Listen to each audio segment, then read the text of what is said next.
It'd been a while since I partied. Why not go? You're not recording this, you bitch! I thought about going with Rachel, but that prevented me from doing all the shit that I like to do. Oh wow, that's projecting. So I went out to this place. I don't actually remember its name because by the time I arrived I was already high. My parents, of course, were not aware of my location. I walked past the line entering the club. Naturally, I was let in. It's not like I'm overly pretty. I was just wearing very little and was chink-eyed due to the drugs. The bouncer let me in and I immediately went to the bar. I ordered a mojito and a beer. You know what they say. Beer before liquor. You've never been sicker. Liquor before beer. You will be cleared. Oh, all will be clear, excuse me. I was leaning against the counter, just trying to drink my 5th beer and 8th drink when... ... And that was in Greg's voice. I decided to go out on Saturday. Sorry, I scrolled too far. I hadn't partied with my friends in a really long time. John and I got a little dressed up, but just a little, and we stepped out. He, desperate to get some, and me, desperate to have some fun. We had to wait in line at the club, which sucked. John and I watched in amazement as this girl walked by. 4-inch heels, black dress that showed almost everything, and a face that screamed, wasted. After waiting an hour, we got into the club. John and I were standing there, just looking around to see if there were any girls we wanted to hit. Just hit, not hit on. Sorry, this is so funny. By the bar, John said as he nodded his head in the direction of the bar.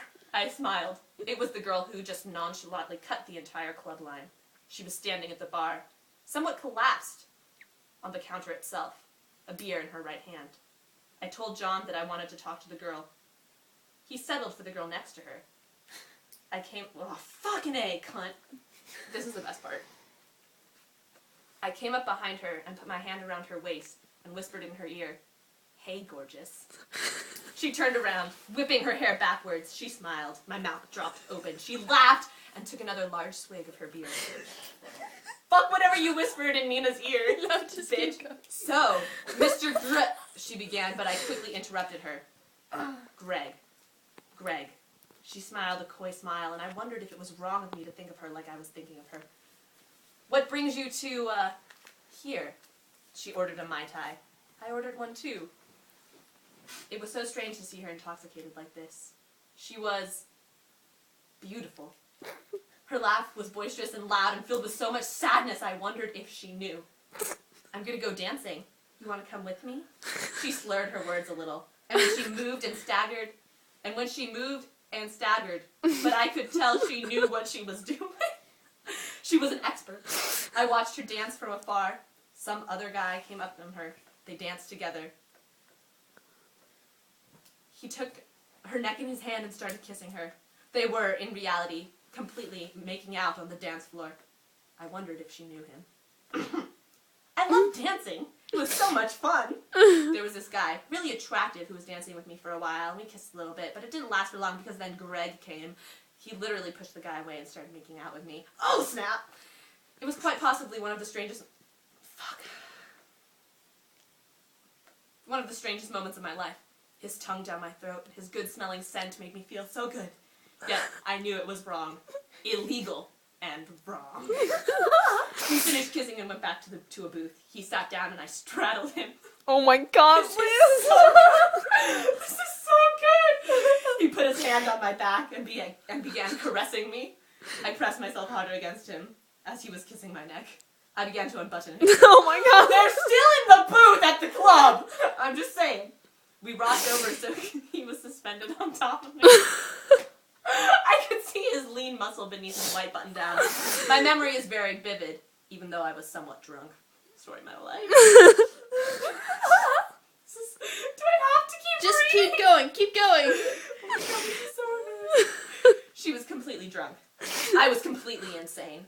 I knew it was wrong, but at the same time, I was so satisfied in every way. I was on top of her, and I knew that something I was going to regret was about to happen.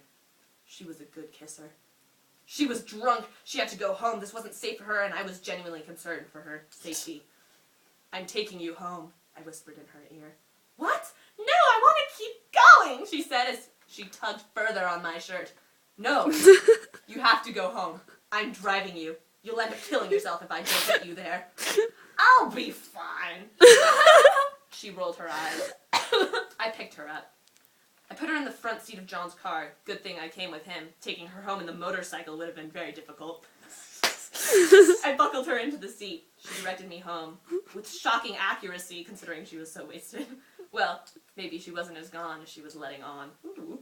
Once at her house, I let her out of the car. She walked up the driveway, turned around, and said, "Thank you."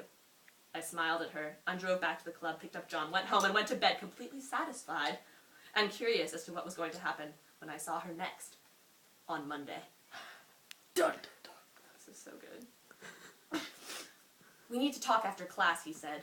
She nodded and agreed. Oh, now it's in Third person? third person, yeah, indirect discourse, sorry. He looked at her intently, knowing that she was not who he had thought she was. She looked back, trying not to look him directly in the eyes. What had happened on Saturday night would forever be a secret between them. He continued speaking, and she looked down, somewhat ashamed of what had happened. She was thinking of some way to cover up her emotion, cover up the fact that she was unbearably embarrassed, even though no one else in the room knew. Fuck! Sorry, I keep, messing up the scrolling. He looked at her and smiled. "I know something that I shouldn't." She looked at him, her eyes watering. She stood up and walked out of the room. She went into the bathroom and splashed water on her face. She had known that this was going to happen, but she didn't expect it to be like this. Nothing happened! She looked in the mirror in an attempt to convince herself that she was exactly the same person she was before the weekend. She returned to the room and sat down and pushed her hair in front of her face. Class passed, and she stayed put, waiting for him to talk to her. Everyone else had left, and now it was just the two of them, sitting on opposite sides of the room. It gets really dirty here. I remember. "So, how have you been?" he asked, and she smiled and shook her head. "I've been very, She shook her head again. He smiled and walked over next to her, sitting down and placing his hand on her leg. "Should this concern me?" She smiled slightly and managed to look him directly in the eyes. "No," he smiled and leaned into her. After a few moments, they pulled apart. "Wait, no, not at school," she said. He nodded, pushed her hair behind her ear, and then walked out of the doorway. She waited for a few moments before following behind him. Her backpack weighed her down as she walked past the faculty lounge cautiously, down the stairs into the pickup line. She's getting picked up. That's awkward. She sat down on a bench and was shortly joined by her friend. This is oh, it doesn't get dirty here. That's tomorrow. "Did you see what Mr. Green was wearing today?" "Oh my god, yes, horrible. He wears such weird clothes."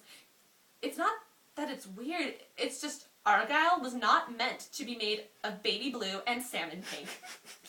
She just sat there. Listening. You remember that sweater? You remember that sweater? She just sat there, listening to their conversation, but not contributing.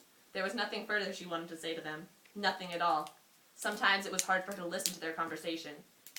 Furthermore, no one knew about her predicament.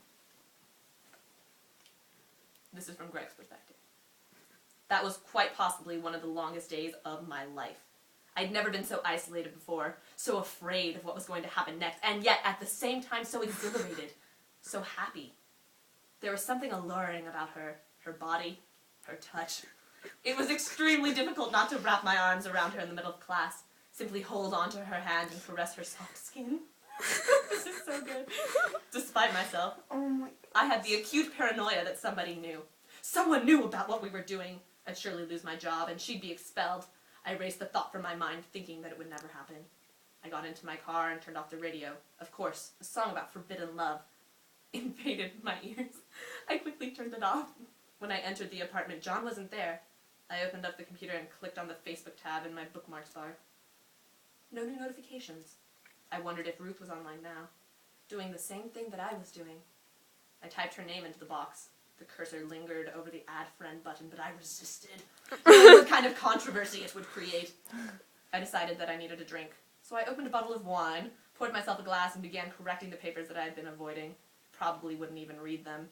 After the first two, I came to the one with my favorite name typed in the upper right corner, 12-point font Times New Roman. I thought of her waist, and the way her hair floated about her back, occasionally revealing the nape of her neck, the way her hips swayed to the music, and the way...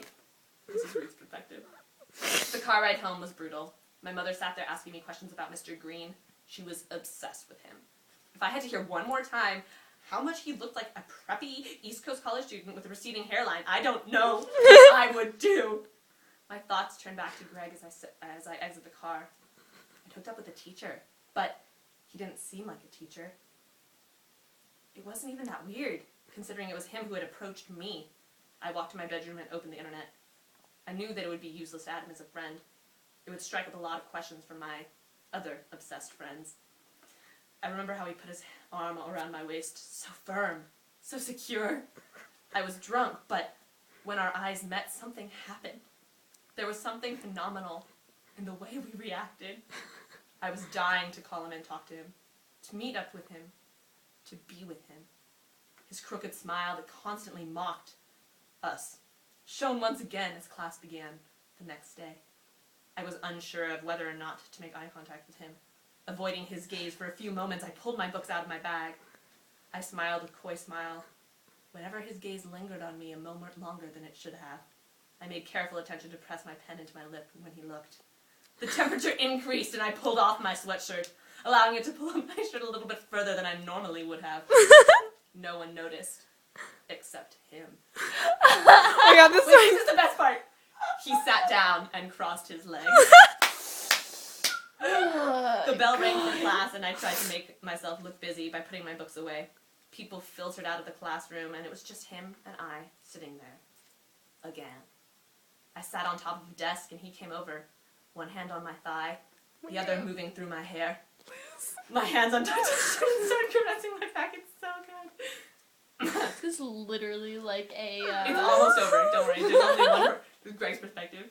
Keeping in mind that we were at school, in a classroom, I tried to be cautious with her, with what we were doing. But she would have none of that. Oh, damn. She threw caution to the wind. I didn't really mind, but I had the ominous feeling that something was going to happen. But the benefits outweighed the consequences.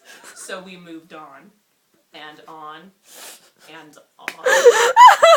Until eventually my pants were unzipped and hers were off, and I was on top of her, on top of desks pushed together. When we were done, I looked at her intently in the eyes. She didn't smile or frown, but merely looked content. I placed my arms around her, hers upon my back. We kissed for a final time, and she left. That memory would have to suffice until the next day. And that's where it ends. 4.5 pages of gold! A Lizzie McKibben original. Thank you, thank you, thank you. Written in the 10th grade. Very nice.